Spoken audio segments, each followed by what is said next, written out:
नमस्कार, debate edit देख रहे हैं आप। मैं हूं आपके साथ वरुण गोयल।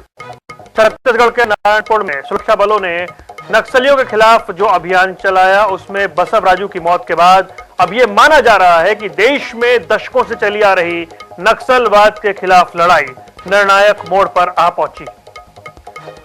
खुद गृह मंत्री ने कहा कि पिछले 3 दशक में इतने बड़े स्तर के एक नक्सली नेता को ढेर किया गया है। पिछले दिनों चले एक लंबे अभियान में कई नक्सलियों को ढेर किया गया था और अब 27 नक्सली मारे गए हैं, जिसमें बसव राजू के अलावा या सन्ना भी, उसका भी नाम शामिल है। एक समय था जब मनमोहन सिंह जब देश के प्रधानमंत्री थे, उन्होंने कहा था कि इस देश के लिए सबसे बड़ा खतरा कोई है तो नक्सलवादी।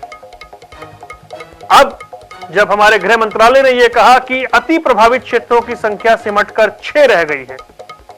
एक समय नक्सलवाद जिस तरह देश में फैल रहा था और अब यह जब सोचा जा रहा है कि अगले साल तक इस देश से नक्सलवाद का खात्मा हो जाएगा, तो यह जो अभियान है उसके साथ जो समन्वय है राज्य सरकारों का, वो नक्सली किलों को ध्वस्त कर रहा है। क्या अभी यह कहना जल्दबाजी है कि नक्सलवाद की भारत में समाप्ति होगी या फिर हमें कुछ और इंतजार करना होगा? लेकिन कुल मिलाकर बड़ी बात यह है कि नक्सलवाद को लेकर जो मुहिम चली है वो नक्सल मुक्त भारत की ओर बढ़ते कदम की ओर इशारा कर रही है। इस पर सियासत होगी ये तय है, लेकिन दृढ़ निश्चय दिखाई दे रहे हैं। इस रिपोर्ट देखिए।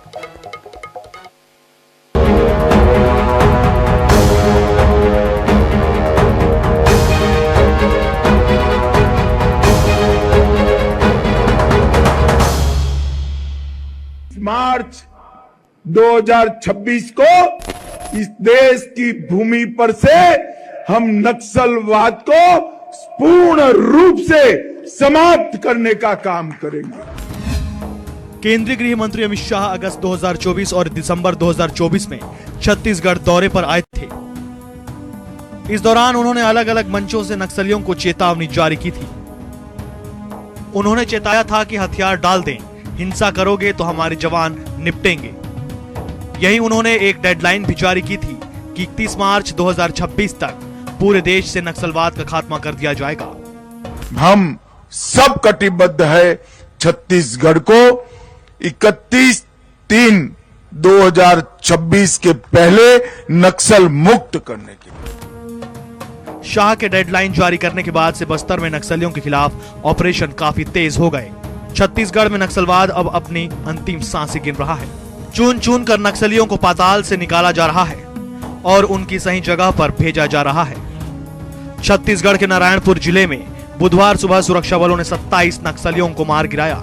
मारे गए नक्सलियों में 1.5 करोड़ का इनामी बसवा राजू भी शामिल है। बसवा राजू पोलित ब्यूरो सदस्य और नक्सल संगठन का महासचिव था। सभी मारे गए नक्सलियों के शव नारायणपुर लाए गए। बॉडीज रिकवर हुए हैं, कुछ और सामान रिकवर होंगे और उसमें स्पष्टता आएगी कि क्या क्या हुआ है। एक हमारा जवान घायल हुआ है परंतु खतरे से बाहर है। एक सहयोगी थे जो वो शहीद हुए हैं और सरकार का इस पर पूरा ध्यान है। आगे उसको ध्यान दे करके आगे बढ़ाएंगे। परंतु ये जरूर है कि जवानों ने बहुत बड़ा करिश्मा कर दिखाया है। और बीजापुर के सीमावर्ती इलाका में प्रतिबंधित एवं गैर कानूनी सीपी माओवादी संगठन की जनरल सेक्रेटरी बसव राजू एवं अन्य वरिष्ठ कैडर्स तथा Gandakani special zone committee PLG formation का कुल 27 माओवादियों का डेड बॉडी बरामद की गए थे। इसमें जो माओवादियों का जनरल सेक्रेटरी जो सीपी माओवादी संगठन के सबसे जो प्रमुख है, जो बसव राजू उर्फ BR दादा उर्फ गंगन्ना, उनका शव भी आज की मुठभेड़ के पश्चात जो डीआरजी टीम से रिकवर की गए थे। अभी इस मुठभेड़ के दौरान हमारा एक डीआरजी के साथी नक्सलियों से बहादुरी से लड़ते हुए वीर गति प्राप्त किया। चलिए अब आपको बताते हैं कि शाह की दहाड़ के बाद कितने इनामी नक्सलियों को जवानों ने मार गिराया। 21 मई 2025 नाम नंबाला केशव राव उर्फ बसव राजू, इनाम 10 करोड़ से अधिक। 9 फरवरी 2025 नाम चलपति उर्फ जयाराम, इनाम 1 करोड़ रुपए। 29 मार्च 2025 नाम कुहदामी जगदीश, इनाम 25 लाख। 16 अप्रैल 2025 नाम हलदर कश्यप, इनाम 8 लाख रुपए। 16 अप्रैल 2025, नाम रामेश्वरी, इनाम 5 लाख रुपए। 9 फरवरी 2025, सत्याम गावड़े, इनाम 25 लाख रुपए। 2 जनवरी 2025 से मई 2025 तक बस्तर में 11 करोड़ 63 लाख के 6 प्रमुख नक्सलियों को मार गिराया गया है और जवानों ने नक्सलियों के संगठनात्मक ढांचे को करीब करीब तबाह कर दिया है। ये तो हुई 2025 के बड़े और इनामी नक्सलियों की बात। अब आपको 2025 की भी एक लिस्ट दिखाते हैं। गगन्ना राव, 1 करोड़ का इनाम। गणपति उर्फ रमन्ना राव, 1 करोड़ का इनाम। कटकम सुदर्शन, 1 करोड़ का इनाम। वेणुगोपाल उर्फ भूपति, 1 करोड़ का इनाम। अन्य नक्सली, हर नक्सली पर 40 लाख का इनाम। 17 नक्सली, हर नक्सली पर 25 लाख का इनाम। यह आंकड़े बताने के लिए काफी है कि ऑपरेशन क्लीन बस्तर कितनी तेजी से और कितनी कारगर रणनीति से अंजाम दिया जा रहा है। हाल ही में छत्तीसगढ़ के बीजापुर जिले के कर्रे गुट्टा के पहाड़ियों पर 21 दिनों तक नक्सलियों के खिलाफ ऑपरेशन चलाया गया था। 14 मई तक ऑपरेशन चला। इस ऑपरेशन के दौरान 31 नक्सलियों को मार गिराया गया। साथ ही नक्सलियों के 150 से ज्यादा बंकरों और देसी हथियार बनाने की फैक्ट्री को भी ध्वस्त किया गया। यहां से बड़ी मात्रा में विस्फोटक सामान बरामद किया गया और फिर 21 मई को 27 नक्सलियों को फिर मार गिराया गया। बड़े बड़े नक्सल लीडर्स घिर रहे हैं और लाल आतंक का पूरा ढांचा ध्वस्त हो रहा है। Bureau report, INS 24/7। नक्सली किले ध्वस्त हो रहे हैं। हमारे देश में एक शब्द चलता था, लाल गलियारा। आज उस परिस्थिति से हम कितने बाहर आ चुके हैं। इस अभियान के बाद क्या वाकई नक्सलवाद इस देश में अंतिम सांसें गिन रहा है? इस पर चर्चा करेंगे। कई खास मेहमान हमारे साथ जुड़ रहे हैं। हमारे साथ रजनीश सिंह जी भारतीय जनता पार्टी का पक्ष रखेंगे, पूर्व में विधायक रह चुके हैं, वो हमारे साथ जुड़ेंगे और इस पूरे ऑपरेशन की गंभीरता को समझाने के लिए RK विज साहब, पूर्व DG नक्सल ऑपरेशन, वो हमारे साथ जुड़ रहे हैं। आपका भी बहुत बहुत स्वागत है। इसके अलावा संतराम नेताम जी, पूर्व विधायक हैं और विधानसभा के उपाध्यक्ष रहे हैं, कांग्रेस का पक्ष रखने के लिए फिलहाल, वो हमारे साथ जुड़ रहे हैं। आप सभी का बहुत बहुत स्वागत है। लेकिन सबसे पहले आज विज साहब, मैं आपसे ही शुरुआत करना चाहूंगा। आपने बहुत सारे ऑपरेशंस देखे होंगे। हमने पूर्व में कई अधिकारियों को सुना है कि आतंकी 4, 5, 6 की संख्या में आते हैं, ये नक्सली 100, 200, 250 की संख्या में आते हैं और इनके खिलाफ लड़ना बहुत ही मुश्किल रहता है। मैं उस लिहाज से आपसे पूछ रहा हूं कि ये जो अभी नारायणपुर में हुआ है, इसे कितनी ऐतिहासिक सफलता आप मानते हैं? क्या आप मानते हैं कि ये अतीत में किए गए जो ऑपरेशन है उसमें one of the most successful operation रहा? इसमें कोई दो राय नहीं है। ये बहुत ही सफलतापूर्वक लॉन्च किया गया ऑपरेशन था। इसमें बहुत बड़ी सफलता जो है सुरक्षा बलों को मिली है। लेकिन थोड़ा परिस्थितियों को आप समझिए कि 2005-6 से लेकर अभी तक जो बदलाव आए हैं, जो सुरक्षा के प्रबंध हुए हैं, जो सिक्योरिटी इंफ्रास्ट्रक्चर स्ट्रेंथन हुआ है, वो उनकी कितनी बड़ी भूमिका है। जो आपने बताया कि पहले बड़ी संख्या में नक्सली रहते थे और अब उनको घेराबंदी हम कर पा रहे हैं, तो धीरे धीरे नक्सली लगातार कमजोर हुए हैं और हमारा जो सुरक्षा संसाधन है वो लगातार समय के साथ बढ़ते रहे हैं। पहले पुलिस स्टेशन पे भी कभी कभी आक्रमण हुआ है और लेकिन अब फोर्टिफाइड पुलिस स्टेशन है हमारे पास। पहले सुरक्षा बल कम थे, ना केवल राज्य के सुरक्षा बल बड़े हैं लेकिन केंद्र सरकार ने भी काफी बल इसके अंदर दिया है। 50 से ज्यादा बटालियन हमारे पास CAPF की हैं। पहले हमारे कैंप्स कम थे, अब बहुत अग्रणी इलाकों में पहुंच चुके हैं। अबू जुमाड़ में महाराष्ट्र के बॉर्डर तक हम पहुंचे हैं। हम जो सुकमा का दक्षिण का इलाका है, जो बीजापुर का दक्षिण का इलाका है, वहां तक हम आगे पहुंच चुके हैं। अर्थात जो फॉरवर्ड बेसिस लगाए हैं हमने, जो आगे बढ़े हैं, जो सुरक्षा बलों की संख्या बढ़ी है, जो टेक्नोलॉजी में बदलाव आया है, तो जो DRG की भर्ती शुरू की, लोकल लोगों को काफी भर्ती किया गया, बहुत सारे कारण है जिससे धीरे धीरे नक्सली कमजोर होते गए और सुरक्षा बल हावी होते गए। हम लोगों का जो एक्शनेबल जो इंटेलिजेंस है वो सुदृढ़ होता गया, पहले से बेहतर हो गया, ऑपरेशन अच्छे ढंग से लॉन्च होने लगे। तो ये सारे बदलाव हैं कि आज ये हम इस दौर तक पहुंचे हैं कि हम उनके जो सबसे बड़े लीडर हैं, जो महासचिव है, जो अपने साथ विशेष सुरक्षा लेके चलता है, उसको भी ढेर करने में हमारे सुरक्षा बल सफल हुए। मेरा वही सवाल था कि जो बसवा राजू है वो तो उसकी अच्छी खासी कई कई राउंड की सिक्योरिटी, एक घेरा, ट्रेंड कमांडो के बीच में रहना, वहां तक पहुंचना कितना संघर्ष करना पड़ा होगा। और ये माने कि हमारा जो इनपुट है वो बहुत बेहतर हुआ है, ये ऑपरेशन उसको भी बता रहा है। जी बिल्कुल, दोनों बातें हैं।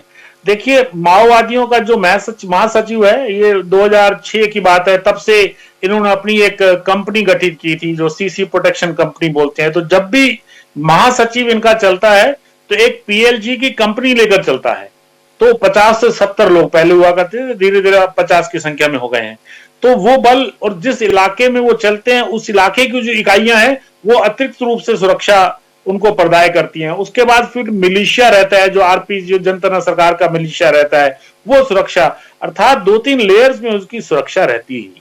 तो अब जो है ना केवल उनकी जो जनता सरकार है वो डिसफंक्शनल हो गई है, मतलब लोग छोड़ के जाने लगे हैं, जब सरेंडर करने लगे हैं तो जो उनका मास बेस है वो डाइल्यूट हो रहा है, लोग पीछे हट रहे हैं, सरेंडर कर रहे हैं। तो जहां मास बेस कमजोर होता है तो वहां उनका नेटवर्क कमजोर होता है और उससे उनको जो इंटेलिजेंस जो पहले मिल जाती थी पुलिस की सूचना वो अब कम मिलती है, वो नहीं मिल पाती है। और उसके विपरीत सुरक्षा बलों का नेटवर्क बड़ा है, जैसे मैंने बताया कि बहुत आगे हम बढ़ गए हैं। तो हमारा नेटवर्क और लोगों के साथ जो हमारे डीआरजी हो गई हैं, जो हमारा बस्तर फाइटर बल है, लोकल बल है, जितना भी, उससे हमारा जो इंटेलिजेंस है वो धीरे धीरे बेहतर हुआ है। हमारे पास ड्रोन्स आए हैं तो तकनीक का उपयोग भी किया है। तो एक्शनेबल इंटेलिजेंस, दोनों बातें हैं, हम आगे भी बढ़े हैं, नक्सली कमजोर भी हुए हैं, हमारा इंटेलिजेंस भी बेहतर हुआ है, हमारे तकनीक का उपयोग भी बेहतर हुआ है। तो उससे अल्टीमेटली हम लोग इस चरण तक पहुंच पाए। मैं 2 और मेहमानों के पास जाऊंगा, लेकिन एक सवाल और आपसे कर लूं, विद साहब, आप बेहतर समझा पाएंगे।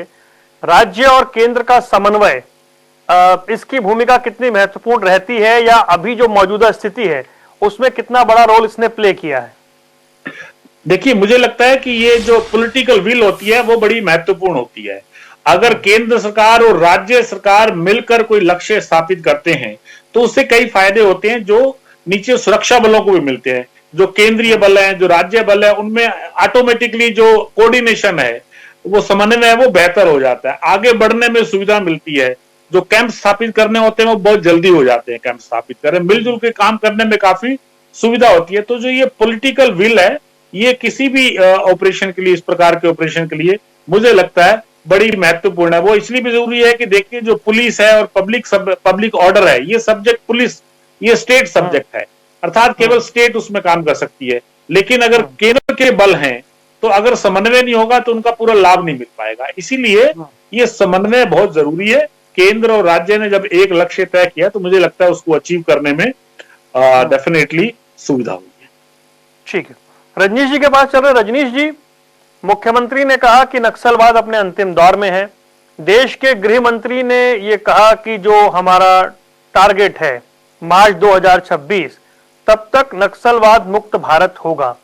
ये जो पीछे के हम कुछ अभियान देख रहे हैं, जो अभी 21 पीछे माओवादी मारे गए, नक्सलवादी मारे गए, और अब ये जो मारे जा रहे हैं, ये जो अभियान है, आपको लग रहा है कि जो सोचा गया है उस लक्ष्य की प्राप्ति की ओर बढ़ चले हैं? जी वरुण जी, देखिए, बड़ा संवेदनशील मुद्दा पर आज का ये डिबेट है। और हमको जैसा कि समाचार और आप लोग के माध्यम से मालूम पड़ रहा है कि इसमें हमारे कुछ जवान शहीद हुए हैं, तो उनको विनम्र श्रद्धांजलि। उन्होंने जो देश के लिए सर्वोच्च बलिदान दिया है वो व्यर्थ नहीं जाएगा। कुछ जवान घायल हुए हैं, उनके ईश्वर से प्रार्थना कि जल्द स्वस्थ हों। और आज का जो, कल का जो मुठभेड़ के बाद जो कहानी सामने आई है, संख्या की दृष्टि से 27 हैं। इससे भी बड़े बड़े अभी पिछले 1.5 साल में देखें तो 31, 35, 36 इस तरह के नक्सली मारे गए हैं। लेकिन जो इन 27 में जो हार्ड कोर हैं, जो ये ऐसे लोग हैं जिनको सफलता मिली है, जवानों को, जो पूरा इसको कहा जाए कि यदि इसको संगठनात्मक रूप से जो बड़े बड़े दुर्घटनाओं को, जो बड़े बड़े जो घटनाओं को जो अंजाम देते थे, ऐसे तमाम लोग थे। और बहुत, चाहे आईईडी ब्लास्ट करने के माहिर हो, बम बनाने में और अन्य प्रकार की जो चीज था, साथ ही जिस तरह से इनका दिमाग चलता था, तो ऐसे लोग हुए हैं। तो मैं निश्चित रूप से जो हमारे सशस्त्र बल है, डीआरजी हैं, सबको बहुत बधाई देता हूं। और आपने कहा कि क्या उस दिशा में जा रहे हैं, निश्चित रूप से उस दिशा में जा रहे हैं। और पूरा जब माननीय गृह मंत्री देश के अमित शाह जी ने कहा था कि मार्च 2026 तक हम नक्सलवाद को पूरे देश से समाप्त कर देंगे। उस समय बहुत सारे हमारे मित्र थे, बहुत सारे ऐसे लोग थे जो प्रश्न चिन्ह उठाते थे कि कैसे हो जाएगा, यहाँ ऐसा है, यहाँ ऐसा है। लेकिन एक समन्वित कोऑर्डिनेशन से, एक रणनीतिक पूरा ये करके माननीय गृह मंत्री अमित शाह जी, हमारे प्रदेश के यशस्वी मुख्यमंत्री विष्णुदेव साय जी, गृह मंत्री विजय शर्मा जी न सिर्फ लगातार बस्तर जा रहे हैं, प्रभावित क्षेत्र में जा रहे हैं, रात बिता रहे हैं, जवानों के बीच जा रहे हैं। और माननीय गृह मंत्री तो लगातार बस्तर कई बार दौरा करके कोऑर्डिनेशन के लिए उनके जो संसाधन है, सुविधा है और क्या चीज बेहतर किया जा सकता है, तो इसका परिणाम है कि जहां पर हमको लगता था कि ऐसे दुर्गम स्थान जहां पर नक्सली कल्पना नहीं करते थे कि यहाँ जवान पहुंच जाएंगे, चाहे कुर्रे गुड्डा हो और ऐसे कई स्थान का नाम आ रहा है, अबूझ माड़ के ऐसे स्थान जहां पर हमको ये लगता था कि शायद टाइम लगेगा। लेकिन जिस तरह से समन्वित प्रयास हुआ और ऐसे उनके गढ़ जो बंकर थे, उनके कारखाने थे, इन सब तक जब पहुंचे हैं और उनके राशन का जो भंडारण था, तो निश्चित रूप से अब देश को, प्रदेश को लगने लगा है कि अब वो कहीं पर सुरक्षित नहीं है। जहां पर जाएंगे उनको या तो सरकार ने कहा है कि वो भारतीय संविधान पर भरोसा करके सीधा आत्मसमर्पण करें। बात सरकार ने कई बार कहा है कि वो चाहे तो करें और नहीं तो अंजाम भुगतने के लिए तैयार रहें। और ये अब उनका तय है जाना। माननीय गृह मंत्री अमित शाह जी ने कहा है मार्च 2026, उसके पहले पहले हम देखेंगे कि नक्सली को अब छुपने का कोई ठिकाना नहीं रहेगा। कोई स्थान, घना जंगल, पहाड़, नदी, नाले, जहां पर वो बंकर बना के रहते थे, अब उनके लिए हमारे जवानों ने उनके लिए दुष्कर कर दिया है। कोई जगह सुरक्षित नहीं है। तो हर जगह उनका यही दो अंजाम बातें आपके लिए आ रही है। एक तो ये कि विरोध के स्वर है, आंकड़ों को लेकर सवाल उठाए जा रहे हैं। यहाँ डी राजा कह रहे हैं कि गिरफ्तारी संभव थी, फिर ये मारा क्यों जा रहा है अगर इतना सही इनपुट था। इस कार्रवाई की वो आलोचना कर रहे हैं। उधर तेलंगाना से भी आवाज उठ रही है। इस तरह की जो आवाजें उठ रही हैं सरकार के इस एक्शन को लेकर, उस पर आप क्या कहना चाहेंगे? विरोधी जो हैं वो प्रश्न उठा रहे हैं। वरुण जी देखिए, मैं इस बहुत संवेदनशील मामला है और इसमें कोई पॉलिटिकल बात नहीं लाना चाहता था, लेकिन आपने उनका जिनका बयान आया है, मैं भी आज सुबह उनका अखबार में पढ़ा था। मुझको तो कई बार लगता है कि इन्हीं को भेज देना चाहिए था इनके साथ कि चलो गिरफ्तार करो। इन्हीं लोग पाले पोसे हैं और जब भी ऐसी चीजें होती है, इनके रहनुमा, जिसको हम लोग कहते हैं ना कि जो अर्बन नक्सलाइट है, अर्बन नक्सलाइट की श्रेणी में इनको रखा जा सकता है कि जो हमारे जवान शहीद होते हैं, इनके मुंह से शब्द नहीं निकलता। जब कर्रे गुट्टा के पहाड़ी पर चल रहा था, तेलंगाना से आवाज आई थी कि उनसे सब बात करें। कौन बात करे, किससे बात करे? अरे कोई प्लान हो तो बताओ। और अभी जब उसके बाद वहां पर मुठभेड़ चल रहा है, अभी चल रहा है, बीजापुर में घटना हो गई, बीजापुर में एक स्वास्थ्य के कर्मचारी को मार दिए, झारखंड में मार दिए, उस समय इनके मुंह से शब्द नहीं निकलता। गिरफ्तारी किस विषम परिस्थितियों में वहां पर मुठभेड़ हो रहा है, कैसे कैसे जगह है, आईडी ब्लास्ट हो रहा है, जवान घायल हो रहे हैं, शहीद हो रहे हैं, इनको लगता है वहां पर गिरफ्तार किया जा सकता, तो वो आए ना गिरफ्तार करवाने के लिए। ऐसे लोगों का देश अब सुनने वाला नहीं है। देश की जनता जान चुकी है। इसी प्रकार से इन्होंने, चाहे आतंकवाद हो, नक्सलवाद हो, इतनी बड़ी हमको देश में नुकसान हुआ है। आंतरिक युद्ध की स्थिति रही है, हमारे सेना के जवान, हमारे सशस्त्र बल इससे शहीद हुए हैं। और सोचिए कि कितना बड़ा राशि इन सब के लिए हम आंतरिक व्यवस्थाओं के लिए कर रहे हैं। और यदि ये नहीं रहता तो बस्तर या देश में विकास के कितने काम होते, लोगों को कितना भला होता, जो हम इनके खिलाफ में, अपने देश के खिलाफ में लड़ाई लड़ के कर रहे हैं। और ये इन्हीं तत्वों के कारण है। मानवाधिकार तथाकथित आ जाएंगे, वो करेंगे, बड़े बड़े वकील लगा करके कोर्ट में खड़े हो जाएंगे।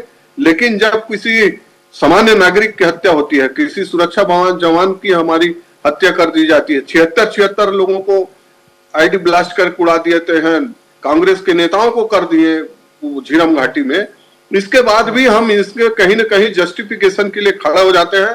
देश अब इसको सुनने वाला है, ना मानने वाला है, और ऐसे लोगों को जवाब समय ही देगा। ठीक है, संतराम नेताम जी के पास चलते हैं। नेताम साहब, अभी डीजी साहब ये बता रहे थे कि इतिहास के सबसे सफल ऑपरेशन में से एक इसे कहा जा सकता है। आपको लग रहा है, क्योंकि आपकी पार्टी ने भी उस दंश को झेला है। डॉक्टर मनमोहन सिंह ने कहा था कि देश में सबसे बड़ा खतरा जो है वो नक्सलवाद है, उसके खात्मे की ओर हमारा देश बढ़ चुका है, ऐसा लगता है आपको? देखिए गोयल जी, हमारे वीर साहब बस्तर में बहुत दिनों से काफी समय रहे हैं, वो आईजी के रूप में काम किए हैं, और वास्तव में जिस हिसाब से उनका एक आकलन है, उनका अनुभव है, और जिस हिसाब से उन्होंने इस ऑपरेशन को सफल साबित किए हैं, तो निश्चित तौर पे मैं भी मानता हूं।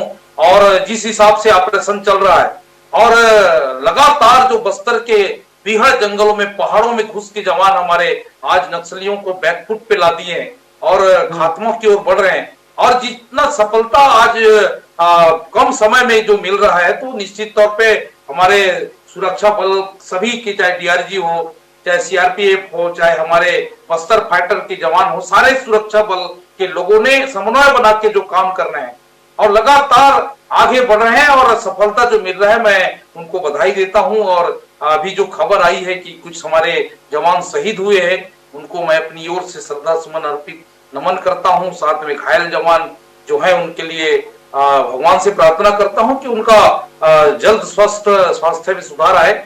और इस प्रकार से गोयल साहब की जिस हिसाब से आज अगर बस्तर में हमारे जवान काम कर रहे हैं और जो सफलता मिल रही है, हम सब लोग चाहते हैं, चाहे कांग्रेस पार्टी हो, बीजेपी हो, चाहे सभी दल की हो, चाहे देश के प्रदेश के सारे लोग चाहते हैं कि नक्सल की समाप्ति हो और खात्मा हो और बस्तर में सुख चैन अमन मिले।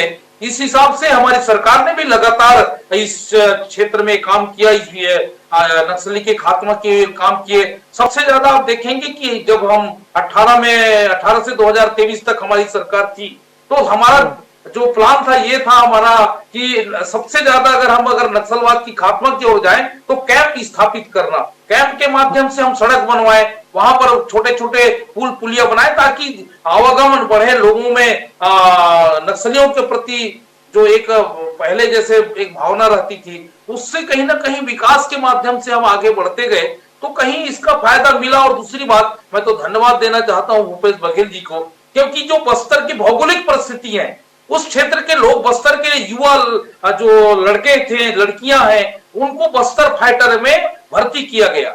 उसको इसलिए कि उसके क्षेत्र का ज्ञान है, बोली भाषा, उनके जो ज्यादा से ज्यादा उन लोग कहाँ रहते हैं, कहाँ उनका गढ़ है, कैसे वो बोलते हैं, कैसे वो बात करते हैं, उसके लिए 5वीं पास का जो मापदंड रखा गया, जिससे अधिक से अधिक लोग, हमारे लोग, वहां के बस्तर के लोग बस्तर फाइट में भर्ती हुए, और उसका फायदा ये देखने को मिल रहा है कि वो गढ़ तक जा रहे हैं। और दूसरा ये है कि आज जो आधुनिक सिस्टम में जो ड्रोन के माध्यम से है और भी तकनीकी कई प्रकार के जो यंत्र आ रहे हैं, उससे भी बड़ी सफलता पुलिस जवानों को मिल रहा है। और खासकर मैं ये कहना चाहता हूं कि वहां के जो नक्सली में पहले काम करते थे, उनकी जो विचारधारा नक्सलियों के प्रति था, वो सब पुलिस में बस्तर फाइटर के रूप में अगर वो शामिल हुए, उससे फायदा हुआ। और दूसरी बात, हमारा आप बता रहे हैं कि आपकी सरकार ने भी बड़े प्रयास किए थे। 2 बयान है मेरे पास। 13 अप्रैल 2006 डॉक्टर मनमोहन सिंह ने कहा कि नक्सलवाद की समस्या हमारे देश के सामने अब तक की सबसे बड़ी आंतरिक सुरक्षा चुनौती है। उसके बाद अक्टूबर 2009 फिर डॉक्टर मनमोहन सिंह ने कहा कि देश में सबसे बड़ा खतरा नक्सली ताकतों का है और उनके खिलाफ जिस तरह की सफलता की उम्मीद थी वो नहीं मिल पाई है। आपकी सरकार प्रयास कर रही है, आपकी लीडरशिप को जेरोम घाटी में समाप्त करने का प्रयास हुआ। जब देश के गृह मंत्री और प्रधानमंत्री सुरक्षा बलों की प्रशंसा कर रहे हैं, आपकी राज्य इकाई प्रशंसा कर रही है, तो आपकी पार्टी के बड़े नेता भी तो एक ट्वीट कर सकते थे सुरक्षा बलों के लिए। भाई, नेता प्रतिपक्ष हो या दूसरे बड़े नेता जो दिल्ली में बैठे हैं, वो भी तो क्यों भाई, इतना बड़ा अभियान अगर उसमें सुरक्षा बल अपनी जान की बाजी लगा रहे हैं, नक्सलियों का खात्मा कर रहे हैं, उस आतंक से मुक्ति दिलाने का प्रयास कर रहे हैं, तो क्यों आपके बड़े नेता पीछे हैं? मतलब क्यों वो सामने आकर सुरक्षा बलों के सम्मान में दो शब्द नहीं लिख रहे हैं? देखिए गोयल साहब, अभी भारत और पाकिस्तान का युद्ध हुआ, हमारे प्रतिपक्ष के नेता राहुल गांधी जी और सारे लोग एक स्वर में बोले कि सरकार के हम साथ में हैं, जो आप निर्णय ले रहे हैं हम आपके साथ में हैं, उसको फ्री हैंड छोड़ दिए। जब देश के आतंकवाद के खिलाफ में जब हमारे बड़े नेता जो साथ दे रहे हैं और उसके लिए फ्री हैंड उनको छोड़ा गया, जो भी सरकार निर्णय लेता है हम साथ में हैं। सेम उसी प्रकार से ये नक्सलवाद के प्रति भी हमारे नेताओं का ये भावना है, विचार है कि नक्सलवाद की भी खात्मा हो। और कौन ऐसा बता दीजिए गोयल साहब, प्रकट भी कर देते तो बेहतर रहता ना, इसमें क्या दिक्कत है?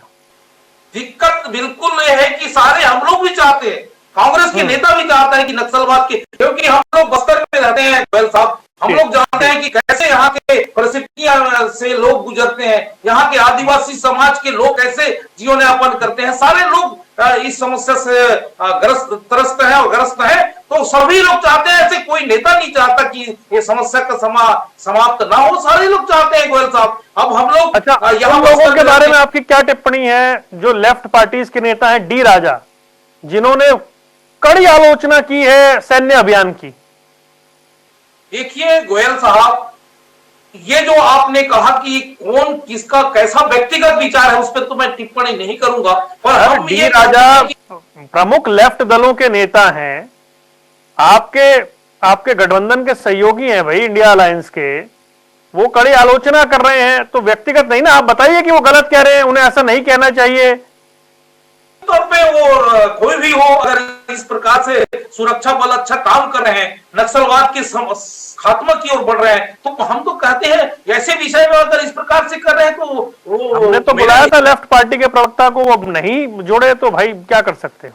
दल के जो इस समस्या का समाधान करना चाहते हैं, अगर उस प्रकार से वो टिप्पणी कर रहे हैं, बस्तर की परिस्थितियां कैसी है, छत्तीसगढ़ की कैसी परिस्थितियां, उनको तो तेलंगाना, उनको तो आंध्र प्रदेश की बात करना चाहिए। हमारे बस्तर के जो अभी जिस प्रकार से एक बड़ी समस्या है, हालांकि ये राष्ट्रीय समस्या है नक्सलवाद, पर बस्तर में हम लोग कैसे रहते हैं, कैसे जीवन यापन यहाँ के लोग करते हैं, गोयल साहब तो कम से कम इस प्रकार से टिप्पणी अगर वो करते हैं तो मैं समझता हूं कि उसको ऐसा नहीं करना चाहिए। और किस परिस्थिति में और किस कारण वो इस प्रकार से टिप्पणी कर रहे हैं तो वो तो राजा साहब ही जाने, पर मेरे तरफ से तो मैं ये कहूंगा कि ये जो मुद्दा में हमको सारे राजनीतिक ये को भूलकर हमको एक होगा इस समस्या का समाधान, चाहे वो आतंकवाद हो, चाहे वो नक्सलवाद हो, ये सब खत्म होना चाहिए। माओवादी जिस प्रकार से आज अगर बैकफुट पे जा रहे हैं, तो सुरक्षा बल कहीं ना कहीं कड़ी मेहनत के साथ आगे बढ़ रहे हैं। बासागुड़ा की पहाड़ देखेंगे गोयल साहब, सुकमा के पहाड़ देखेंगे,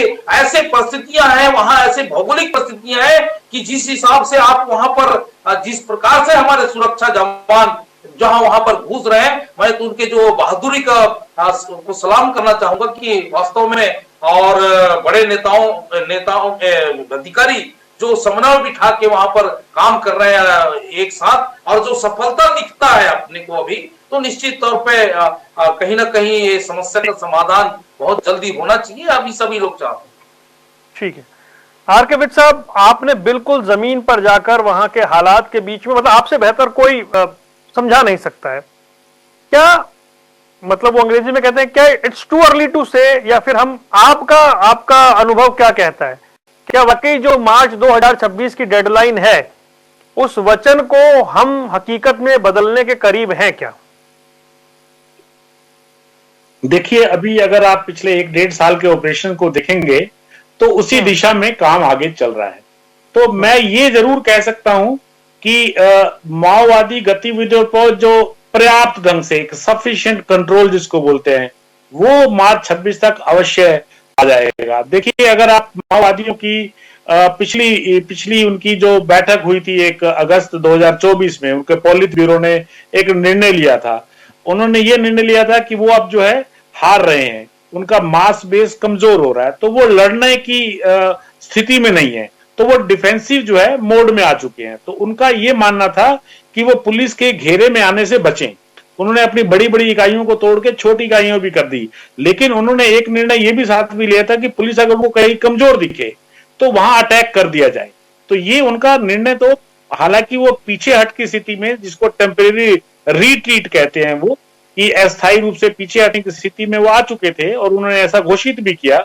लेकिन उसमें एक बात अवश्य उन्होंने लिखी कि पुलिस के एनसर्कलमेंट से हम बचेंगे, लेकिन अगर जहां पुलिस वापस जा रही है या पुलिस कहीं कोई टुकड़ी पीछे रह गई है तो उसको अटैक हम कर सकेंगे। आपको याद होगा तो पिछली बार एक बीजापुर में विस्फोट भी किया था जिसमें हमारे कुछ जवान वापस आते हुए गाड़ी उड़ाई थी, तो उसमें कुछ जवान हमारे शहीद भी हुए थे। तो मुझे लगता है अब वो स्थिति आ गई है। हालांकि उस बात को भी 1 साल नहीं हुआ है और अभी अगर दोबारा अगर वो बैठक करते हैं, अगर मिलने किसी, क्योंकि उनको मिलना पड़ेगा, उनका सबसे बड़ा लीडर जो है मारा गया, उनको कुछ ना कुछ इसमें अभी नेक्स्ट एक्शन लेना पड़ेगा कि उस रिक्त की पूर्ति जो करनी है, किसको वहां पद पे बिठाया जाए और कौन सा ऐसा स्ट्रेटेजिक क्या निर्णय लिया जाए कि लड़ाई आगे किस प्रकार से जारी रखनी है या उनको अभी अपनी हार मान के पीछे हटना है। तो ये निर्णय लगता है मुझे लगता है कि महत्वपूर्ण है। सुरक्षा बल लक्ष्य की ओर आगे बढ़ रहे हैं।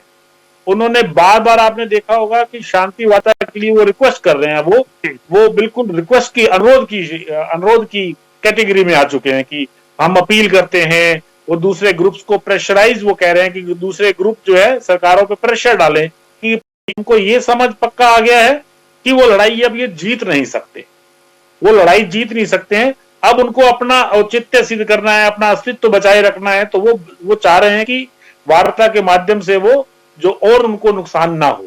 तो मुझे लगता है अब हमको सुरक्षा बलों को भी, रादर सरकार को एक जो निर्णय लेना होगा कि नेक्स्ट कदम माओवादी क्या कदम उठाते हैं। माओवादी के पास 1-2 ऑप्शन है, उसके संदर्भ में क्या अख्तियार करना रुख हमको, वो शासन को भी एक निर्णय लेना होगा। पर मुझे लगता है अगर वो अभी हथियार नहीं डालते हैं, वो अपनी तरफ से युद्ध विराम करके पीछे नहीं हटते हैं, लड़ाई बंद नहीं करते हैं, तो सुरक्षा बलों के पास कोई ऑप्शन नहीं है कि वो अपने ऑपरेशंस को जारी रखें। वो अभी हारने की स्थिति में आ चुके हैं। लेकिन हाँ, ये बात भी सही है, अभी उनका लीडर मारा गया है, काफी लीडर उनके अभी बाहर भी है, चाहे उनकी सेंट्रल कमेटी को देख लीजिए, उनके कुछ लीडर अभी बाहर हैं। और आप दंडकारण्य की स्थिति देखेंगे, दंडकारण्य में स्पेशल जोनल कमेटी है, उसके सदस्य है, तो मुझे लगता है अभी करीब 20 एक और हैं। तो ऐसा नहीं है कि टोटल लीडरशिप खत्म हो गई है, लेकिन हाँ, जब सबसे बड़ा लीडर मारा जाता है तो उसका असर बहुत पड़ता है, क्योंकि वो अतिरिक्त सुरक्षा लेकर चलता है, वो सबसे सुरक्षित महसूस करता है, ऐसे इलाकों में घूमता है। अगर वो मारा जा सकता है तो दूसरों में अपने आप डर बैठेगा, नीचे के काडर जो है वो छोड़ के जा सकते हैं, अभी आत्मसमर्पण बढ़ सकता है। तो ये सारी परिस्थितियों को ध्यान में रखते हुए अगले जो विकल्प है अपने को रखने होंगे। पर निश्चित है सुरक्षा बल जो है, जो टारगेट शासन ने तय किया है उसकी ओर बढ़ रहे हैं और स्थिति अपने कब्जे में काफी हद तक आ रही है। जी वे साहब, जो एक सवाल और कि जो बसव राजू स्तर के हैं लोग, उनकी उम्र भी अब बताया जाता है कि 60 से ऊपर के वो हो चले हैं। एक दूसरा ये कि जब इतनी गहरी चोट मारी गई है तो जो छत्तीसगढ़ के सीमावर्ती जो है तेलंगाना, आंध्रा, वहां से भी वो बैकफुट पर जाएंगे, इसका इंपैक्ट हर जगह देखने को मिलेगा। एक्चुअली आप देखेंगे तो अभी जो माउस की जो स्थिति है वो सबसे ज्यादा एक्टिव जो है दंडकारण्य में है। वो दंडकारण्य इनका जो सेंट्रल रीजनल ब्यूरो बोलते हैं, ये सीपीआई माउस पार्टी के नीचे कुछ रीजनल ब्यूरोज हैं और छत्तीसगढ़ का दंडकारण्य वो सेंट्रल रीजनल ब्यूरो में आता है। इसके अलावा जो बिहार झारखंड का इलाका है वो ईस्टर्न रीजनल ब्यूरो में आता है। तो ये 2 इलाके हैं जहां की गतिविधि चल रही है। तो जो ईस्टर्न रीजन है उसमें ऑलरेडी वो पिछले हट की स्थिति में थे, दंडकारण्य में लगातार कमजोर हो रहे हैं। लेकिन जो उनके मुख्य लीडर अभी कुछ और हैं वो अभी बाहर हैं। आपने बोला सारे, हाँ ये बात सही है, 50-60 के हो गए हैं। लेकिन अगर आप देखेंगे तो उनका जो सेंट्रल मिलिट्री कमीशन का इंचार्ज है देव जी जिसको बोलते हैं, वो अभी बाहर है, वो एक्टिव है। अगर आप देखेंगे जो सेंट्रल रीजनल ब्यूरो का उनका जो सचिव है, वेणुगोपाल का नाम सुनते हो गए हैं, सोनू भूपति, वो यहाँ का सचिव भी रह चुका है दंडकारण्य का। उसकी बार बार स्टेटमेंट आती है, जो अभय नाम से स्टेटमेंट आती है वो वेणुगोपाल की आती है। ये अभी एक्टिव है। ये नेक्स्ट इन दोनों में से किसी न किसी को इसकी कमान मिल सकती है। तो उसके बाद ये किस प्रकार से आगे लड़ाई को ले जाना चाहते हैं, ये एक बार वो सोचेंगे कि इस लड़ाई को अभी विराम देने के लिए क्या एक तरफा युद्ध विराम घोषित किया जाए माओवादियों के हित में यही होगा कि वो एक तरफा जो है लड़ाई को रोकें, तो उसके बाद शासन कोई निर्णय ले सकता है कि अगला कदम से उठाएं। लेकिन हाँ, ये निश्चित है कि जो पहले वार्ताएं हुई हैं, उन वार्ताओं में क्या हुआ था, किसको लाभ हुआ था, ये हमको ध्यान दो। अगर वार्ता की बात आती है तो इस बात का जो है पिछली वार्ताओं से क्या अनुभव था, उसको जरूर हमको ध्यान में रखना होगा। तो ये स्थिति अभी उनके सामने बनी हुई। ठीक। रजनीश जी, जैसे अभी आप सुन रहे थे, नेताम साहब कह रहे थे कि धन्यवाद देना चाहिए हमारी सरकार के समय में क्या क्या हुआ और उस वजह से यहां तक पहुंचे। अभी विल पावर की बात हो रही थी।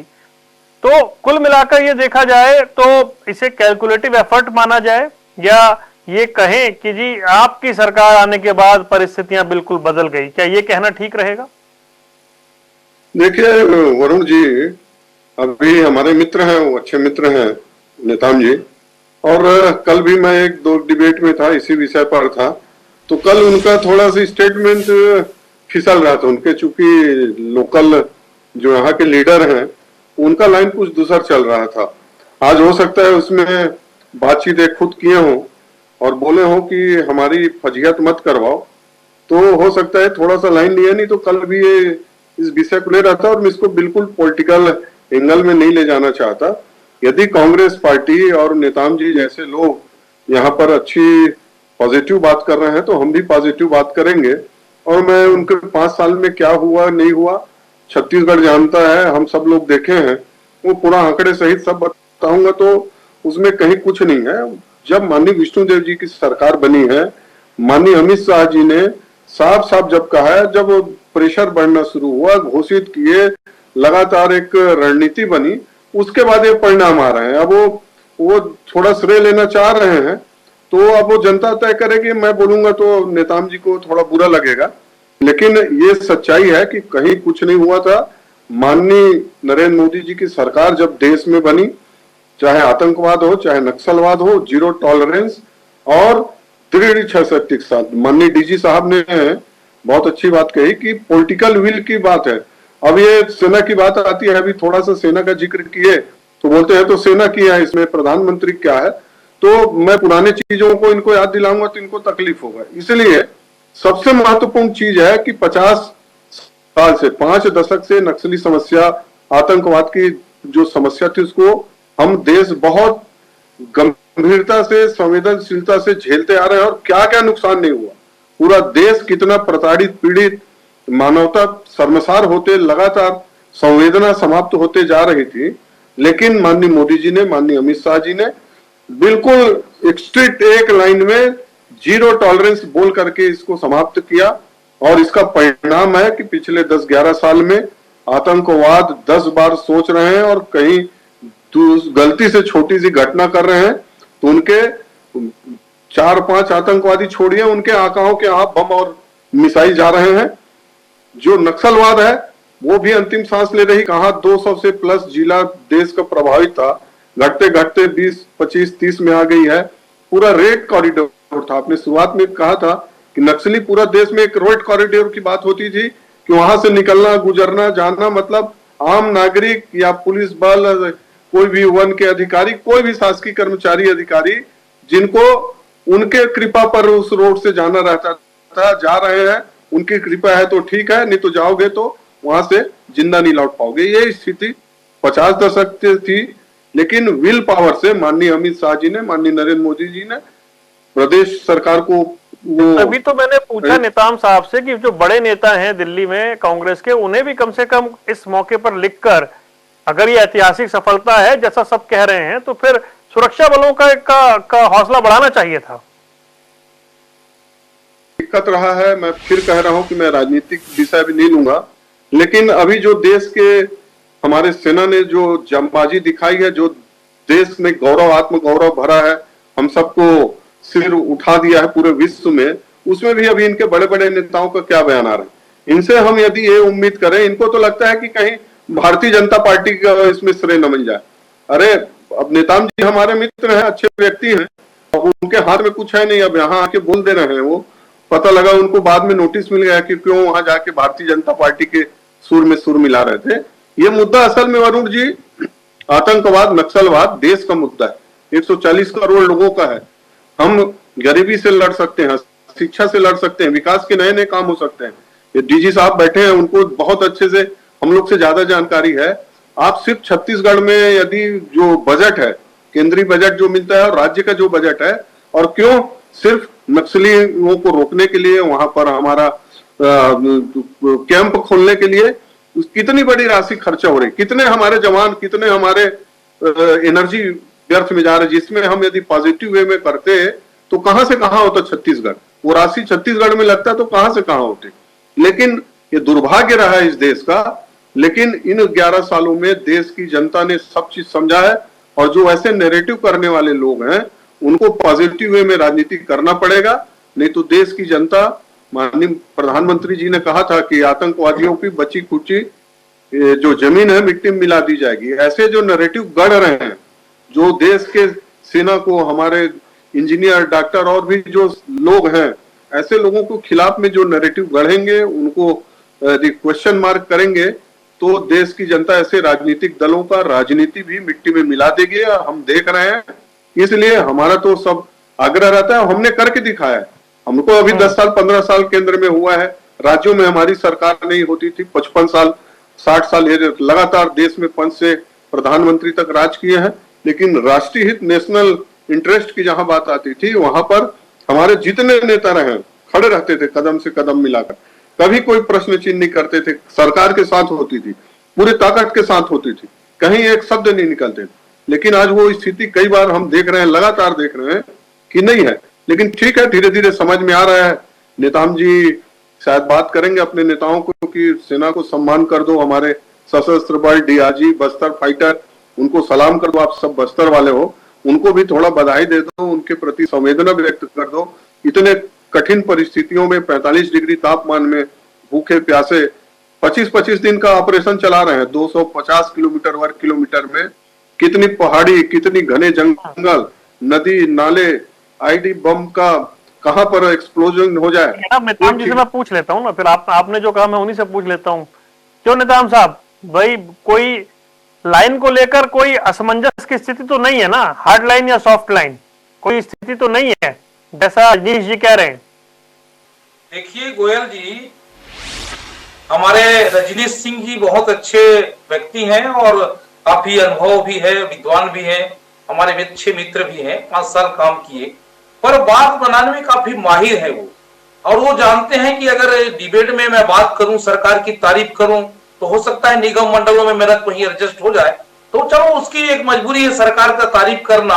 पर मैं ये कहना चाह रहा हूं कि 2020 में अगर आप देखेंगे तो 20 से हमारा जो सरकार है, भूपेश बघेल जी जो सरकार में काम किए और जिस हिसाब से खात्मक के लिए वो जो प्लान किए, जैसे हमारे टीएस बाबा जी ने कहा कि धान हम लोग, बीज हम लोग लगाए और फसल को भारतीय जनता पार्टी के समय में काटना है, तो उनका एक कहना था कि कुछ हमारे सरकार को भी कुछ बात को बता दीजिए जनता को, देश और प्रदेश को। पर जिस हिसाब से अभी अमित शाह जी तो पहले भी 6 साल 5 साल गृह मंत्री रहे, उस समय क्यों उन्होंने ध्यान नहीं दिया। आज लगातार अब 1.5 साल से उन्होंने एक पहले काम कर दिए होते तो हो सकता है ये समस्या का समाधान पहले होता। अब परिस्थितियां ऐसा है कि हमारी सरकार प्रदेश में था, तो कहीं ना कहीं भेदभाव जो है अमित शाह जी के जो हमारे पिछले 5 साल में रहा, उसके बाद भी नक्सलियों के संबंध में हम लोगों ने कहीं भी नहीं छोड़ा। हर एंगल में हम चाह रहे थे कि हमने बताया ना, बस्तर फाइटर के रूप में हमने भर्ती किया, उसकी बोली भाषा ये कम से कम खात्मा की। और अभी आज वही बस्तर फाइटर के लोग बढ़ चढ़कर उस परिस्थितियों को देखते हैं, वहां के भौगोलिक परिस्थितियों को जानते हैं, और कहीं ना कहीं सफलता अगर मिल रहा है आज, तो वो बस्तर फाइटर के जो जवान है जो बढ़ चढ़ के काम कर रहे हैं, टीआरजी के जो बल है काम कर रहे हैं, सीआरपीएफ के लोग भी काम कर रहे हैं। मैं ये नहीं कहूंगा, पर जहां बोली भाषा जानते हैं, उनके गढ़ को नक्सली कहां छुपते हैं, कहां उनकी अड्डा है, कहां पर वो कौन सा पहाड़ में कहां रहते, तो वो देखे थे, वो जानते थे, इसलिए उसी रास्ता में हमारे बल को। और पहले जब आप देखेंगे कि प्रदेश में सीआरपीएफ की बल नहीं, केंद्र के बल नहीं मिल पाता था, अमित साहब ने भी कहा, आज परिस्थितियां ऐसे ही कि 50 बटालियन हमारे बस्तर में काम कर रहे हैं और कहीं ना कहीं बहुत ज्यादा दबाव बनाते हैं। पहले हमारे पास 100 की संख्या में जाते थे, नक्सली 150 की संख्या में रहते थे,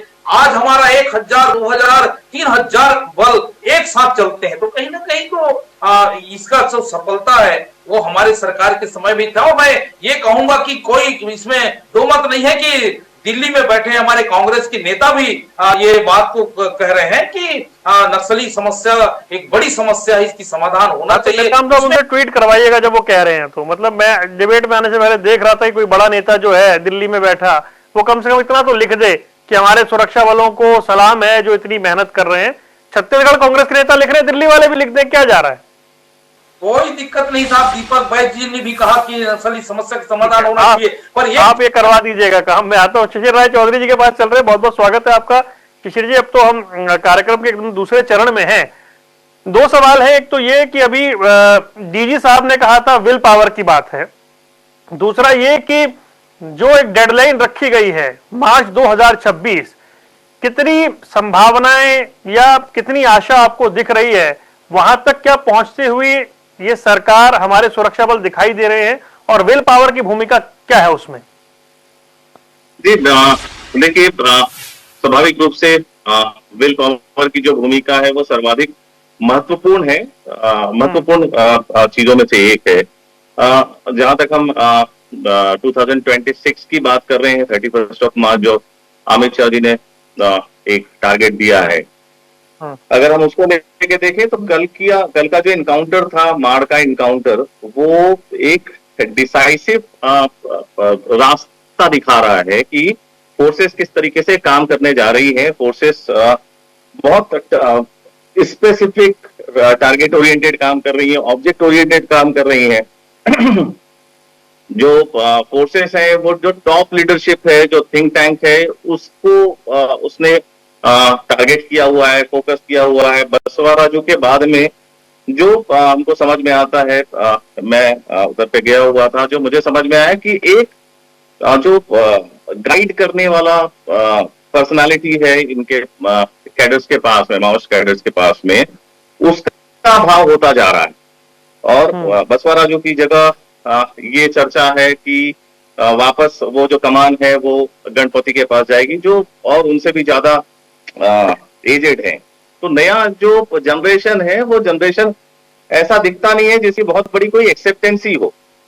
और जब एक्सेप्टेंसी नहीं है और उनको ग्रूम करना और वो मिलेंगे या नहीं मिलेंगे, तो एक माओइस्ट के लिए सर्वाइवल का चैलेंजेस हो गया है।